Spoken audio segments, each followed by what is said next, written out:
बिस्मिल्लाहिर्रहमानिर्रहीम। अस्सलाम वालेकुम। आज हम फंडामेंटल ऑफ नर्सिंग का यूनिट नंबर 8 पढ़ रहे हैं, that is concept of teaching and learning. बहुत ही आसान चैप्टर है, कुछ चीज़ें हैं इसमें, कुछ टर्मिनोलॉजीज़ है जो कि आपको याद रखनी चाहिए। बाकी एक ऐसा चैप्टर है जो वक्त के साथ साथ खुद ब खुद यानी कि प्रैक्टिस के साथ ये चीज़ें आ जाती हैं। पेपर के हवाले से जो चीज़ें इंपॉर्टेंट होंगी वो मैं आपको इसमें बताऊँगा। जैसे कि चैप्टर के नाम से पता चलता है concept of teaching and learning, तो इसमें वही टीचिंग और लर्निंग की बात हो रही होगी। तो जैसे कि हमें पता है कि टीचिंग क्या है, तो जो रेड कलर में लिखा हुआ है ना, ये आपको बिल्कुल मतलब याद होना चाहिए और ये आपसे पूछा जा सकता है। जैसे कि इसमें लिखा हुआ है teaching as an active process wherein individual share information with another to facilitate learning. यानी कि टीचिंग एक एक्टिव प्रोसेस है। एक्टिव मतलब ये कि इसमें आपकी बहुत सारी एनर्जी लगती है, बहुत सारा आपको काम करना पड़ता है, मेहनत करनी पड़ती है, ठीक है। और आप किसी दूसरे बंदे को कुछ सिखाने की कोशिश कर रहे हो, उनसे इंफॉर्मेशन शेयर करने की कोशिश कर रहे हो, ठीक है, ताकि वो कुछ सीखें, उनके पास नई इन्फॉर्मेशन आ जाए और इसके अलावा उनके बिहेवियर में चेंज आ जाए, ठीक है। इस तरह के प्रोसेस को हम टीचिंग कहते हैं। सिंपल बात ये कि आप जब किसी को कोई सिखाने की कोशिश करते हैं कोई चीज़, ठीक है, उसके बिहेवियर में चेंज लाने की कोशिश करते हैं, उसको हम टीचिंग कहते हैं। अब टीचिंग ज़रूरी नहीं है कि आप हमेशा किसी स्कूल, यूनिवर्सिटी या फिर किसी कॉलेज में टीचिंग करो और क्लास में हो। आप किसी दूसरे बंदे को कोई अच्छी बात सिखा रहे हैं, उसका कोई बिहेवियर चेंज करने की कोशिश कर रहे हैं, ठीक है, या किसी मरीज़ को कुछ बता रहे हैं उसके हेल्थ के हवाले से, इसको आप टीचिंग कह सकते हैं। दूसरा है लर्निंग, और लर्निंग जो है प्रोसेस ऑफ एसिमिलेटिंग इंफॉर्मेशन, यानी कि मालूमात इकट्ठा करने का जो प्रोसेस है। आप मालूमात इकट्ठा करते हो, बहुत सारी चीज़ें सीखने की कोशिश करते हो, ये है आपका लर्निंग। और उस लर्निंग की वजह से आपके बिहेवियर में चेंज आता है, ठीक है। यानी कि हर वो चीज़ जिसकी वजह से आपके बिहेवियर में चेंज आ जाए, उसको आप लर्निंग कह सकते हो, ठीक है। तो ये बहुत ही आसान है, बस आपने ये थोड़ी सी छोटी सी डेफिनेशंस है, ये याद रखिए। अब जो टीचिंग लर्निंग का प्रोसेस है, ये एक डायनामिक इंटरेक्शन है, मतलब ये एक बहुत ही बड़ा प्रोसेस है जिसमें टीचर और स्टूडेंट के बीच में एक राब्ता होता है, एक इंटरेक्शन आता है, पूरा एक एनवायरनमेंट बनता है, ठीक है। और इसमें क्या इंफॉर्मेशन एक दूसरे के साथ शेयर होते हैं, ठीक है। इमोशंस, परसेप्शन एंड एटीट्यूड, यानी कि बहुत सारी चीज़ें वो एक दूसरे के साथ शेयर करते हैं। अगर एक टीचर है तो वो अपने स्टूडेंट्स को इमोशनली अपने आप के साथ अटैच करेगा, तो ही वो जो डिलीवर करना चाहता है वो डिलीवर कर पाएगा, ठीक है। अगर आप कोई फॉर एग्जांपल टॉपिक पढ़ा रहे हैं और आप अपने स्टूडेंट्स को अपने साथ कनेक्ट ही नहीं कर पा रहे, आप उनको इस तरह मतलब उस ट्रैक पे नहीं ला पा रहे हैं जिस जो जो चीज़ आप उनको समझाना चाह रहे हैं, ठीक है, तो वो स्टूडेंट और टीचर के बीच का इंटरेक्शन नहीं हो पाता। वो क्या कहते हैं, वो जो उनके दरमियान जो डायनामिक इंटरेक्शन है या जो प्रोसेस है, जो कम्युनिकेशन है, ठीक है, वो डिस्टर्ब हो जाता है और वो सारी चीज़ें नहीं हो पाती। तो टीचिंग लर्निंग प्रोसेस जो है ये टीचर और स्टूडेंट के बीच होगा, जिसमें बहुत सारी चीज़ें वो एक दूसरे के साथ शेयर करेंगे और इस पूरे प्रोसेस को हम टीचिंग लर्निंग प्रोसेस कह सकते हैं। अब लर्निंग नीड क्या होती है, ये तो बहुत ही आसान बात है कि जब कोई कोई बंदे को ख्वाहिश होती है कि भाई मैं कुछ सीखूं, ठीक है, यानी कि डिज़ायर और अ रिक्वायरमेंट टू नो, किसी चीज़ के जानने की, किसी चीज़ को पहचानने की, उसको समझने की कोई ख्वाहिश या ज़रूरत, इसको हम लर्निंग नीड कह सकते हैं, ठीक है। यानी कि आपको कोई चीज़ नहीं पता, तो आप उसको समझने की, जानने की कोशिश कर रहे हैं, ये क्या है, आपका लर्निंग नीड है। फॉर एग्ज़ाम्पल कोई बंदा है जिसको बाइक चलानी नहीं आती, तो वो जब किसी दूसरे बंदे को देखेगा तो वो यही कह रहा होगा, या जब उसकी कोई ज़रूरत होगी और उसने जाना होगा, ठीक है, और उसको बाइक चलानी नहीं आती, तो वो ये सोचेगा कि काश मुझे भी चलानी आती, तो क्या होता है, मेरा काम आसानी के साथ हो जाता। अब यहाँ पे क्या होता है, उसको लर्निंग की नीड महसूस हो रही है कि शायद मैंने किसी वक्त में ये सीखा होता, ठीक है। तो आपको रिक्वायरमेंट है, आपको डिज़ायर है किसी जगह, किसी वक्त में, इसको आप लर्निंग नीड कह सकते हो। अच्छा, अब ये लर्निंग नीड जो है, इसमें बहुत सारी चीज़ें आती हैं, जैसे आप कोई न्यू नॉलेज या कोई इन्फॉर्मेशन लेना चाहते हो, कोई स्किल सीखना चाहते हो, जैसे कि कोई फिज़िकल एबिलिटी, जैसे मैंने आपको बाइक का बताया, ये भी एक स्किल होता है, ठीक है। और कोई इन्फॉर्मेशन, जैसे आप कोई फॉर एग्जांपल ब्रेन का टॉपिक पढ़ रहे हो, तो ब्रेन के फंक्शन क्या क्या है, कौन कौन से पार्ट्स है, ये सारे आप पढ़ना चाहते हो, तो ये एक लर्निंग नीड हो सकती है, या अगर आप चाह रहे हो, ठीक है, आपकी ये ख्वाहिश है, या आपका कोई बिहेवियर में आप चेंज लाना चाह रहे हो। जैसे कोई बंदा है स्मोकिंग कर रहा है, तो उस वो चाह रहा है कि भाई मैं ये स्मोकिंग छोड़ दूँ और इसकी जगह मैं कोई अच्छा काम करूँ, तो ये उसके लिए एक लर्निंग नीड होती है, ठीक है। बहुत सारी चीज़ें इसमें आ सकती हैं। अब जब आप ये चीज़ यानी कि टीचिंग और लर्निंग एक एक पेशेंट के ऊपर अप्लाई करते हो, यहाँ पे क्लाइंट एजुकेशन बताया गया है, यानी कि जब हम नर्सिंग पढ़ रहे तो हमें पेशेंट के साथ हमारा लेना देना होगा, तो हमारा टीचिंग और लर्निंग का प्रोसेस पेशेंट के साथ आएगा, ठीक है, क्योंकि स्टूडेंट्स को तो हम बताने से रहे। तो यहाँ पे हम क्या करेंगे, जब हम पेशेंट और जो नर्स होगा या हेल्थ केयर प्रोवाइडर जो भी होगा, जब उनका इंट्रोडक्शन पढ़ेंगे, तो सबसे पहले हम उसमें क्या करेंगे, प्रमोशन ऑफ हेल्थ, यानी कि हमारा पहला मकसद क्या होगा कि हम उसके हेल्थ को बेहतर बनाएं। तो हेल्थ को बेहतर बनाने के लिए आपने उसको बहुत सारी चीज़ें बतानी होंगी और आपने एक किस्म की उसको टीचिंग देनी है, ठीक है। तो यहाँ पे पहले आपको काम आएगा। दूसरी बात ये प्रिवेंशन ऑफ इलनेस और इंजरी, जो भी उसको बीमारी है या वो किसी बीमारी का शिकार हो सकता है, ठीक है, तो उससे वो कैसे बच सकता है, ये सारी चीज़ें आप उसको बताओगे, तो ये आपका टीचिंग का एक डोमेन हो जाता है, ठीक है। इसके अलावा रिस्टोरेशन ऑफ हेल्थ, अगर वो बीमार है तो वो वापस कैसे बेहतर हो सकता है, सेहतमंद ज़िंदगी में वो वापस कैसे आ सकता है। और इसके अलावा adopting to altered health and function, और अगर उसके सेहत में कोई मसला आया है, बॉडी में कोई प्रॉब्लम है, तो उस चीज़ को वो एक्सेप्ट कैसे करेगा और उसको, यानी कि फॉर एग्ज़ाम्पल आप समझ लें कि किसी के हाथ में कैंसर हुआ है और उसका हाथ जो है सर्जरी करके काटा गया, एम्पुटेशन जिसको हम कहते हैं, ठीक है, उसका हाथ कट गया। अब वो मतलब एक हाथ के साथ रह रहा है, तो आप उसको इस तरह मोटिवेट करेंगे, इस तरह टीचिंग देंगे ताकि वो उस एक हाथ के साथ जीना सीख लें। उसको ये ना लगे कि भाई मेरा एक हाथ नहीं है और मैं किसी से कम हूँ, और माज़ूरी का जो एक एक मतलब ताना सा होता है ना, तो वो ना हो। इसी तरह की चीज़ें, यानी कि वो अपने आप को एडॉप्ट करे उस माहौल के साथ, उस माज़ूरी के साथ वो अपने आप को एडॉप्ट करे, तो ये आपकी ज़िम्मेदारी होती है। अब कुछ टर्मिनोलॉजीज़ जो कि पेपर के हवाले से बहुत ज़्यादा इम्पोर्टेंट है और पेपर में पूछे जा सकते हैं, तो वो आपको मैं बता रहा हूँ। जैसे कि सबसे पहले इसमें एंड्रोगॉजी, एंड्रोगॉजी जो है टीचिंग मेथड कहलाती हैं, यानी कि जब आप एडल्ट्स को कुछ बताते हैं, वो लोग जो 20, 25, 30, 35, 40 साल तक जिनकी उम्र होती है, ठीक है, ये आते हैं एडल्ट्स में, और एडल्ट्स को जो जब हम टीच करते हैं कोई चीज़, तो इस प्रोसेस को हम एंड्रागॉजी कहते हैं, यानी कि the process of teaching to the adults, ठीक है, या टीचिंग एडल्ट्स आप कह सकते हो। अच्छा, फिर अक्सर ये पूछा जाता है पेपर में कि एडल्ट्स या एंड्रागॉजी जो है, इसमें आपको किन चीज़ों पे ज़्यादा ज़ोर नहीं देना होता, किन चीज़ों पे ज़्यादा ज़ोर देना होता है। तो जैसे कि आप अगर एडल्ट्स को बता रहे हैं, तो एडल्ट्स को ऑलरेडी बहुत सारी चीज़ों का पता होता है, तो आपको इतना डीप जाने की या फिर इतना एक्सप्लेनेशन की ज़रूरत नहीं होती, जितना अगर आप बच्चों को पढ़ा रहे हैं तो उस वक्त आपको होगी, ठीक है। तो ये सारी चीज़ आपने नोट करनी है। एंड्रोगॉजी एडल्ट्स टीचिंग आप कह सकते हैं। दूसरा है पेडागॉजी, पेडागॉजी ये बच्चों का होता है, जब आप बच्चों को कोई चीज़ पढ़ा रहे होते हो, यानी कि बच्चों को कोई बात समझा रहे होते हो, ठीक है, इट इज़ पेडागॉजी। और गेरागॉजी जो है, ये ओल्डर क्लाइंट जो होते हैं, जो बूढ़े लोग होते हैं, अबव 60, 40, 50, ठीक है, इसके अबव जो लोग होते हैं, उनके लर्निंग का प्रोसेस गेरागॉजी कहलाता है। तो इन तीनों में आपको डिफरेंस पता होना चाहिए और पेपर में ये डेफिनेटली पूछे जाते हैं। अच्छा, अब हम आते हैं लर्निंग डोमेन्स पे, कि लर्निंग हम किस किस तरीके से कर सकते हैं। तो ये एक ब्लूम टेक्सोनोमी आपने पढ़ा होगा 1956 में, एक साइकोलॉजिस्ट था, ठीक है, ब्लूम के नाम से, जिसने अपना एक डोमेन पेश किया, एक हायरार्की पेश की, और उसने बताया कि 3 तरीके से हम लर्निंग कर सकते हैं, जिसमें कॉग्निटिव, अफेक्टिव और साइकोमोटर लर्निंग आती है। ये हम एक एक डिस्कस करेंगे कि इसमें क्या है। सबसे पहले हम कॉग्निटिव डोमेन पढ़ेंगे। कॉग्निटिव का वर्ड जहाँ भी आता है, जब भी आप कॉग्निटिव का वर्ड देखते हो, तो आपके जहन में दिमाग आना चाहिए, यानी कि हर वो काम जो हम दिमाग के वजह से करते हैं, दिमाग से उसमें काम लेते हैं। फॉर एग्ज़ाम्पल, आपने कोई सवाल हल करना है, ठीक है, मैथ का कोई सवाल है, तो आप उसको हल करने के लिए दिमाग यूज़ करोगे, फार्मूला लगाओगे, उसको हल करने के लिए आप थिंकिंग करोगे, ठीक है।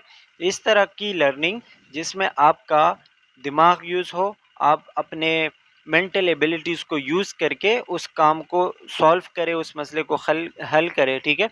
ये आपका कॉग्निटिव डोमेन कहलाता है। कॉग्निटिव का वर्ड जहाँ भी आएगा इसको आप ब्रेन के साथ कनेक्ट करें। जैसे कि इसमें थिंकिंग लिखा हुआ है, हर वो काम जिसमें आपको सोचना पड़े, जिसमें आपका दिमाग यूज़ हो, ये क्या कहलाता है? कॉग्निटिव डोमेन कहलाता है। यानी कि जो काम आप अपने दिमाग को यूज़ करके करते हो, ठीक है। अच्छा, फिर इसमें बहुत सारी चीज़ें आती हैं, जैसे कि आपको कोई चीज़ सबसे पहले इसमें लिखा हुआ है नोइंग, यानी कि आपको कोई चीज़ जाननी है सबसे पहले। कंप्रीहेंडिंग, फिर उसका मतलब समझना है। जैसे आप कोई पैराग्राफ पढ़ रहे हो तो सबसे पहले आप उसको पढ़ोगे, ठीक है, यानी कि रीड करोगे, तो ये नोइंग में आएगा। फिर कंप्रीहेंशन, कंप्रीहेंडिंग का मतलब ये कि उस चीज़ का जो मतलब है, उसका जो ट्रांसलेशन है या उसका जो मकसद है वो आपको समझ आना चाहिए। फिर उसमें जो बात की गई है फिर आप उसको क्या करोगे? अप्लाई करोगे। यानी कि फॉर एग्जांपल आप कोई रेसिपी पढ़ रहे हो किसी खाने की, तो आपने पढ़ लिया, आपको समझ आ गई, अब आप उसको क्या कर रहे हो? अप्लाई कर रहे हो, खुद ट्राई कर रहे हो, ठीक है। अप्लाई करने के बाद एनालाइज आएगा। एनालाइज के बाद यानी कि आपने जो अप्लाई किया और जो प्रोडक्ट आपके पास आया, जो चीज़ आप जो खाना आपने बनाया, अब आप उसको मतलब खा के टेस्ट करोगे, देखोगे। तो जब आप खाओगे तो आप उसके बाद क्या करोगे?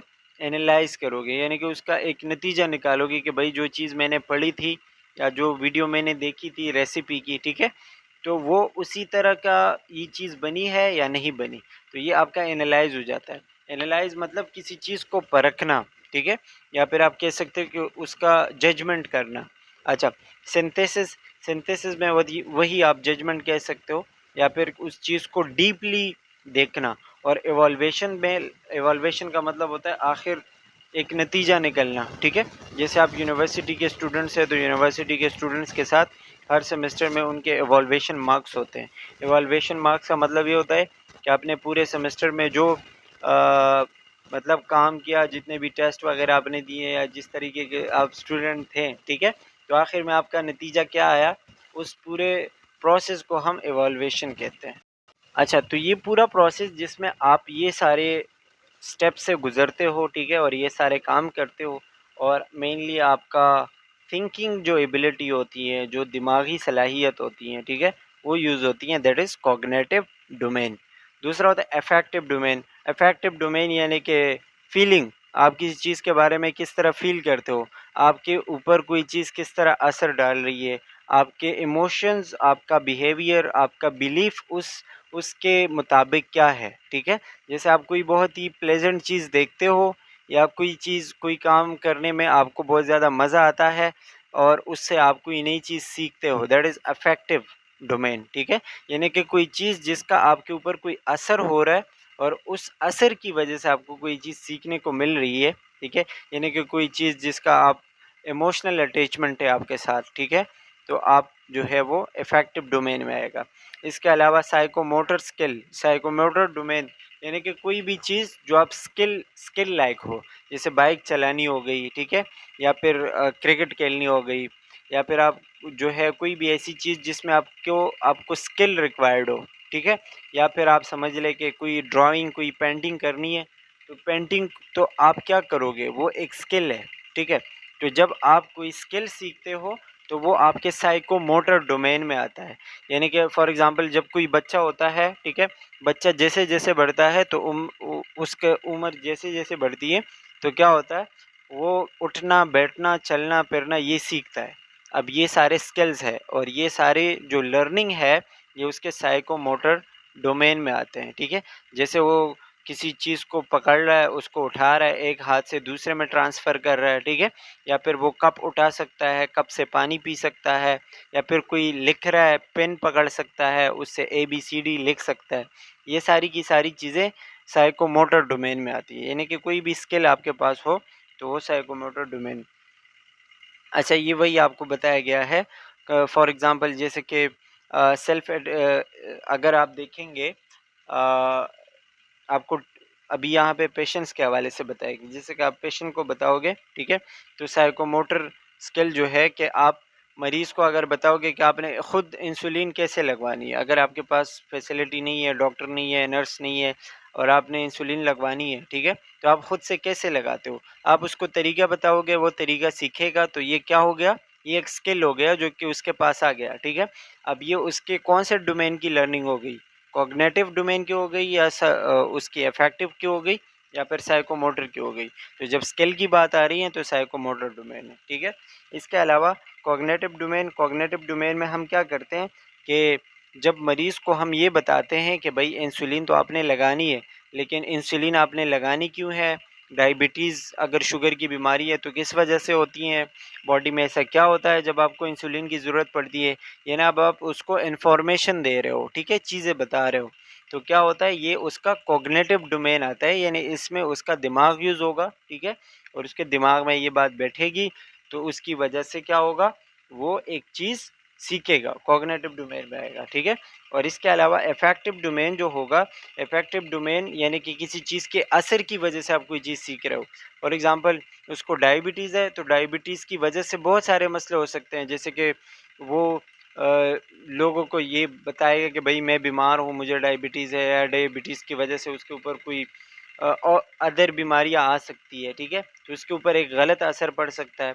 तो गलत असर की वजह से वो ये सीखेगा कि भाई इस चीज़ को मैं कंट्रोल करूँ और इसका मेरे ऊपर कोई गलत असर ना हो, ठीक है। तो इसके लिए वो क्या करेगा, अफेक्टिव डोमेन की लर्निंग करेगा, मतलब उसके अफेक्शन और इमोशन वाली जो लर्निंग होती है। तो ये इसके आपके कुछ यहाँ पे एग्जांपल बताया गया। अच्छा, जब हम टीचिंग प्रोसेस की बात करते हैं तो इसमें वही बात कि सबसे पहले तो हम कलेक्शन करते हैं, यानी कि अगर आप किसी टीचर की बात कर रहे हैं तो सबसे पहले अगर वो टीचिंग करने जा रहे हो तो सबसे पहले उसका एक टॉपिक होगा, वो पढ़ेगा, खुद पढ़ेगा और फिर जाके स्टूडेंट्स को पढ़ाएगा, ठीक है।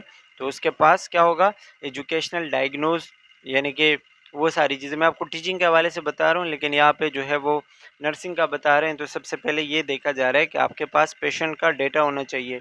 जब भी आप किसी पेशेंट के पास जा रहे हो तो आपके पास उसका डेटा होना चाहिए, ठीक है। अच्छा, जब आपके पास उसका डेटा आ गया, आपको पता चल गया कि मरीज़ किस बीमारी के साथ है, उसकी हिस्ट्री क्या है, ठीक है, फिर आप क्या करोगे, एक एजुकेशनल डायग्नोज बनाओगे, यानी कि आपने उसके साइन सिम्टम वगैरह सारे पढ़ लिए, देख लिए, फिर आपको पता चलेगा कि इसको क्या बीमारी हो सकती है, यानी कि आप अपने एजुकेशन और अपने स्किल के हिसाब से उसका एक डायग्नोज बनाओगे। जैसे हमने डायबिटीज़ की बात की, पेशेंट आया है और उसको मतलब यही कि उसको पसीना बहुत आ रहा है, उसको प्यास बहुत ज़्यादा लग रही है, उसको यूरिन बहुत ज़्यादा आ रहा है, ठीक है, जो भी डायबिटीज़ के साइन सिम्टम्स होते हैं। तो उसकी वजह से जब आप ये सारी चीज़ें देखते हो तो आप उसका एक डायग्नोज बनाओगे, मतलब बीमारी का आपको पता चल जाएगा, ठीक है। तो आपने डायग्नोज बनाया, फिर थर्ड पे आप क्या करोगे, टीचिंग प्लान बनाओगे कि भाई ये तो मुझे इसकी बीमारी का पता चल गया, लेकिन अब मैंने जाके इसको क्या बताना है। तो सबसे पहले आप उसको जो चीज़ें आपने बतानी है, यानी उसने जो चीज़ें लर्न करनी है, ठीक है, वो आपने सबसे पहले अपने पास लिखनी है। फिर आप कंटेंट, यानी कि जो आपका टॉपिक है वो, और टाइम फ्रेम, कितने टाइम के लिए आपने उसके साथ बात करनी है। ऐसा ना हो कि आप उसको भाई 1 घंटा 2 घंटा बिठाओ और उसको बातें करो, ये सारी चीज़ें नहीं चलेगी, यानी कि एक ख़ास टाइम फ्रेम होना चाहिए, 10 मिनट 20 मिनट, ठीक है।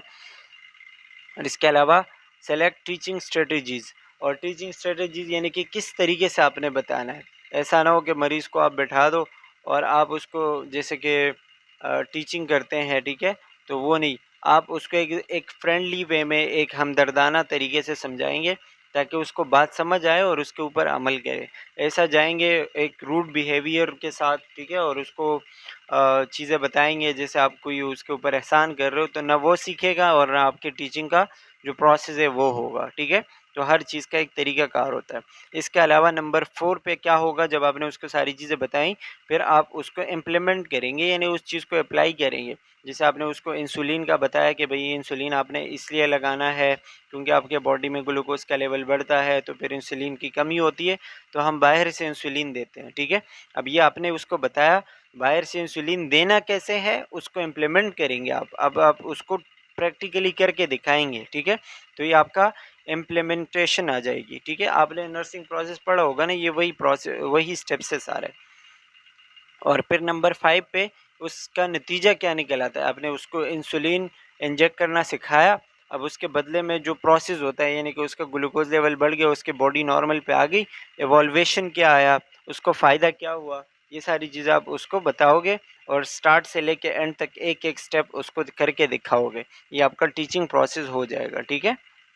अच्छा जी, टीचिंग असेसमेंट में वही बात जो मैंने आपको पहले बताई, यहाँ पे हमने डिस्कस किया पहले कि आप मरीज़ को या मरीज़ के साथ जो आए हुए लोग हैं उसके अटेंडेंट वगैरह जो है, ठीक है, उसको आप देखोगे, उसके लर्निंग लर्निंग नीड्स के बारे में उनको बताओगे, ठीक है, कि इसको मतलब क्या क्या चीज़ सीखनी है, क्या क्या चीज़ें बतानी है। एक कम्युनिकेशन उनके साथ आप कायम करेंगे। अब देखेंगे उसमें आप किन किन चीज़ों का ख्याल रखेंगे जो कि आपने बतानी है, ठीक है, और आप जो है उसमें से मतलब क्या-क्या करके दिखाओगे, किस चीज़ की ज़रूरत है। तो इसमें सबसे पहले एक्चुअल लर्निंग नीड्स, यानी कि उसको सबसे ज़्यादा ज़रूरत किस चीज़ की है। सबसे ज़्यादा ज़रूरत उसको लर्निंग की है या फिर उसको ख़याल करने की है, एहतियात करने की है, ठीक है। ये सारी चीज़ें आप मतलब पहले सबसे जो एक्चुअल नीड होगा, ठीक है, वो। फिर पोटेंशियल लर्निंग नीड्स, यानी कि आप उस चीज़ का ख़्याल नहीं रखोगे तो उसकी वजह से दूसरे क्या मसले हो सकते हैं, ठीक है, उसको आप बताओगे। फॉर एग्ज़ाम्पल कोई बंदा डायबिटीज़ के साथ आया है, ठीक है, और उसको थोड़ा बहुत कोई ज़ख़म हो गया है और उसका ख़्याल नहीं रख रहा, तो ये उसका एक्चुअल प्रॉब्लम है। लेकिन पोटेंशियल प्रॉब्लम क्या होगा? जब आप उसको ये बताओगे कि भई अगर आप ख़्याल नहीं रखोगे और आपको बार-बार ज़ख़म होते रहेंगे, तो डायबिटीज़ वाले बंदों के ज़ख़म ठीक नहीं होते और वो आगे जाके मतलब वो ऑर्गन आपका एम्पुटेशन की तरफ लेके जा सकता है, ठीक है? आपके वो ऑर्गन जो है वो कट सकता है, उसकी सर्जरी हो सकती है, ठीक है? तो ये पोटेंशियल लर्निंग नीड है, यानी कि उसके बाद क्या हो सकता है, क्या ख़तरा हो सकता है। इसके अलावा ability and readiness to learn, आप ये भी देखोगे कि वो बंदा जिसको आप ये बात बता रहे हो, उसको कुछ समझ भी आ रहा है या वो उस काबिल है कि उसको ये बात समझ आए। फॉर एग्ज़ाम्पल कोई बहुत ही बूढ़ा बंदा है और आप उसको बता रहे हो, उसको आपकी बात समझ ही नहीं आ रही, आप बोलते जा रहे हो, उसको कुछ समझ नहीं आ रहा, ठीक है? तो इस ये भी देखोगे या मतलब आप अपने पूरे डोमेन्स क्लियर करके रखोगे, ठीक है? इसके अलावा क्लाइंट स्ट्रेंथ्स एंड लिमिटेशन, ये कि वही कि क्लाइंट आपका कितने लिमिट के अंदर है या फिर उसकी एज और उसके लर्निंग नीड्स के बारे में आपको पता होना चाहिए, ठीक है। और प्रीवियस एक्सपीरियंस से हमें यही देखने को मिलता है कि उसको पहले से कितना तजुर्बा है, इस चीज़ के बारे में कितना पता है, वो ऑलरेडी कितना जानता है, उसके मुताबिक पर हम उसको मतलब टीचिंग देते हैं। फिर हम आते हैं डायग्नोसिस पे हम जैसे कि मैंने आपको पहले बताया कि आप अपना तमाम तर नॉलेज यूज़ करके एक प्रॉपर डायग्नोज बनाओगे। कोई भी बीमारी है, कोई भी मरीज़ आपके पास आया है, ठीक है, तो उसको आप उसके सारे साइन सिम्टम्स देख के उसका एक डायग्नोज बना सकते हैं। अब डायग्नोज आपके मुख्तलिफ़ किस्म के तरीके से हो सकते हैं, जैसे कि किसी बीमारी के बारे में, या सबसे पहले अगर उसको लैक ऑफ नॉलेज है, कोई पता ही नहीं है, तो सबसे पहले आप उसको डेफिशिएंट नॉलेज के बारे में, यानी कि बहुत सारी चीज़ें उसको नॉलेजेबल बनाओगे, चीज़ों के बारे में बताओगे, ठीक है। नीचे आपको एग्जांपल दिए हुए हैं और वही एग्जांपल है इंसुलिन वगैरह का, और ये सारी चीज़ें किस तरह करनी है, या फिर अगर कोई बंदा माजूर है तो वो क्रचेज़ वगैरह कैसे यूज़ करेगा, ये सारी चीज़ें आप बताओगे, ये आपका नर्सिंग डायग्नोज। इसके अलावा टीचिंग प्लान में हम क्या करते हैं, अपने लिए एक गोल सेट करते हैं कि भाई मैं जब ये मरीज़ को बताऊंगा तो मेरा मकसद ये होगा कि ये मरीज़ इस हद तक पहुंच जाए कि वो अपनी एक ज़रूरत पूरी कर सकें, या फिर उसको जो मसला है वो उस मसले से निकल जाए, ठीक है। आपने अपने लिए गोल सेट किया होगा। अब इसमें भी वही बात कि गोल ऐसा हो जो अचीवेबल हो, यानी कि ऐसी चीज़ ना हो जिसको मरीज़ कर ही नहीं सकता हो। जैसे किसी बंदे के दोनों पाँव जो है वो कट गए और आप अपने लिए एक ये गोल सेट कर दो उसके लिए कि भाई तुमने चलना है, तो वो कैसे चल पाएगा, उसके तो पाँव ही नहीं है, ठीक है। तो ऐसी चीज़ें आपने सेट करनी है एज अ गोल जो अचीवेबल हो, ठीक है, और एक ख़ास टाइम फ्रेम के अंदर होना चाहिए, कुछ उसका अपना एक मेथड हो, ठीक है। ये सारी चीज़ें, गोल्स मस्ट बी रियलिस्टिक, वही बात कि मतलब ऐसी चीज़ें जो वो लर्नर या फिर जो पेशेंट है वो कर सके, उसके बस के बाहर की चीज़ ना हो, ठीक है। ये आपके प्लानिंग में आता है। अच्छा, इसमें वही लिखा हुआ है कि प्लानिंग में आप ये देखोगे मैंने क्यों बताना है, क्या-क्या चीज़ें बतानी है, किस तरह बतानी है, ठीक है? और किसको बतानी है, ये सब कुछ जो है वो आपके उसमें मतलब कुछ सवाल है जो कि यहाँ पे लिखा हुआ है, ये सारे आपके प्लानिंग में आते हैं। फिर आप क्या करोगे, आप इम्प्लीमेंट करोगे, जो मैंने आपको बताया कि आप वो चीज़ करके दिखाओगे मरीज़ को, भई आपने ख़्याल कैसे रखना है, अगर आपने किसी ज़ख़म की पट्टी करनी है तो वो कैसे चेंज करनी है, ख़ुद से पट्टी कैसे करनी है, इंसुलिन वग़ैरह कैसे लगाने हैं, ये आप उसको करके दिखाओगे, ठीक है। मतलब जो स्किल्स होते हैं थोड़े बहुत वो आपने डेवलप करवाने हैं। और फिर आखिर में आप क्या करोगे, एवॉल्यूशन करोगे। एवॉल्यूशन में जो है वो टू टू फोल्ड प्रोसेस, जैसे कि इसमें लिखा हुआ है, evaluation of teaching learning is a two fold process, जिसमें पहला है determining what the client has learned, और two assessing the nurse's teaching effectiveness. यानी कि एवॉल्यूशन क्या होता है, नतीजा होता है। तो नतीजे में आप ये देखोगे, दो चीज़ें देखोगे कि मरीज़ ने कितना अच्छा सीखा है, कितना अच्छा उसने उस चीज़ों पर अमल किया है, और फिर दूसरी चीज़ ये कि जो चीज़ आपने बताई थी उसका कितना असर आया है, ठीक है, उसका रिज़ल्ट कितना है। तो ये सारी चीज़ें हम एवॉल्यूशन में देखते हैं। और इसी तरह जो है आप मुख्तलिफ़ किस्म की चीज़ें यूज़ करते हो, ठीक है। अब अगर कोई पेशेंट ऐसा है जो कि बिल्कुल एजुकेटेड नहीं है, या बहुत कम एजुकेटेड लोग हैं, लो लिटरेसी लेवल है, ठीक है, तो आप उनको किस तरह समझाओगे। जैसे कि इसमें लिखा हुआ है, आप उनको मुख्तलिफ़ किस्म की पिक्चर्स दिखा सकते हो, पिक्चर की वजह से चीज़ अच्छी समझ आती है। जैसे आप उनको बताओगे कि एक मच्छर, और मच्छर ने किसी को काटा है तो वो बॉडी पे जो रेशेस वगैरह आते हैं, और मलेरिया, और वही टेम्परेचर का बढ़ना, और बहुत सारी चीज़ें। तो आप अगर उनको ऐसे बातों में नहीं समझा सकते तो पिक्चर्स के ज़रिए समझा सकते हैं, ठीक है। इसके अलावा अगर कोई इंपॉर्टेंट इन्फॉर्मेशन हो वो रीड करके बताओ, अगर वो खुद से नहीं रीड कर पा रहा। इसी तरह छोटे छोटे स्मॉल ग्रुप्स डिस्कशन आप कर सकते हो, ठीक है, और कोई स्किल वगैरह करके दिखा सकते हो, और प्रैक्टिस के साथ, प्रैक्टिस में जो है उनका हेल्प करवा सकते हो। ये सारी चीज़ें आप उनको बताओगे और एग्जाम्पल वगैरह दोगे, ठीक है। इसके अलावा अवॉइड एक्रोनिम्स। एक्रोनिम मतलब ये कि जो चीज़ें जो हम मेडिकल टर्म्स यूज़ करते हैं, जैसे हम कहते हैं ना tachycardia, bradycardia, vital science, ECG, और ऐसे अल्फाज जो हम मतलब मेडिकल नर्सेज या फिर डॉक्टर्स यूज़ करते हैं, जो पेशेंट को समझ नहीं आते। तो ये चीज़ आपने पेशेंट्स को बतानी ही नहीं है, पेशेंट्स के साथ आपने बस सादा ज़बान में बात करनी है, वो ज़बान जो उनको समझ आए। अगर आप उनके साथ वही मेडिकल टर्मिनोलॉजीज़ यूज़ करोगे तो उसको कुछ समझ नहीं आएगा। इसको हम एक्रोनिम्स कहते हैं, यानी कि ऐसी चीज़ों को आपने अवॉइड करना है, ठीक है। अच्छा, limit the amount of information in a single teaching session, यानी कि एक साथ आपने बहुत सारी चीज़ें नहीं बतानी, वक्फे वक्फे से आपने छोटी छोटी सी चीज़ें बतानी है, थोड़े थोड़े से टाइम के लिए, और फ्रीक्वेंट सेशन रखने हैं। यानी कि एक ही बार में वो नहीं, आप 20 मिनट, 30 मिनट, 10 मिनट, 15 मिनट का सेशन रखें, एक दफ़ा, फिर दूसरी दफ़ा, तीसरी दफ़ा, ठीक है। तो इससे वो भी नहीं बोर होगा, और एक साथ उसको आप चीज़ें बताओगे तो शायद वो उसको ज़्यादा से ज़्यादा चीज़ें समझना है, ठीक है। तो आप थोड़ी-थोड़ी बताओगे, वक्फे-वक्फे से बताओगे तो उसको अच्छा समझ आएगा। ये आपके कुछ उसके वो बताए गए। अच्छा, इसके अलावा associative new information with something the client already knows, उसको आप एग्ज़ाम्पल से अच्छा समझा सकते हो। जैसे उसको कोई चीज़ अच्छे से पहले पता है, ठीक है, तो आप उस चीज़ को उसके साथ कनेक्ट कर सको। अच्छा, रीएनफोर्स इन्फॉर्मेशन थ्रू रिपिटिशन, जो चीज़ आप उसको बताओगे उससे रिपीट करवाओ कि भाई जो मैंने बताया तो वो आपको समझ आए या नहीं, आप मुझे वापस बोल के दिखाओ। या फिर अगर आपने कोई स्किल उसको करके दिखाया है तो उससे वो स्किल करवाओ दोबारा, ठीक है। और उसको उसी टीचिंग में दोबारा क्या करोगे, इन्वॉल्व करोगे तो वो अच्छे से सीखेगा। और इसके अलावा use the teach back method. Teach back वही कि जो चीज़ मैंने आपको बताई अब आप मुझे करके दिखाओ।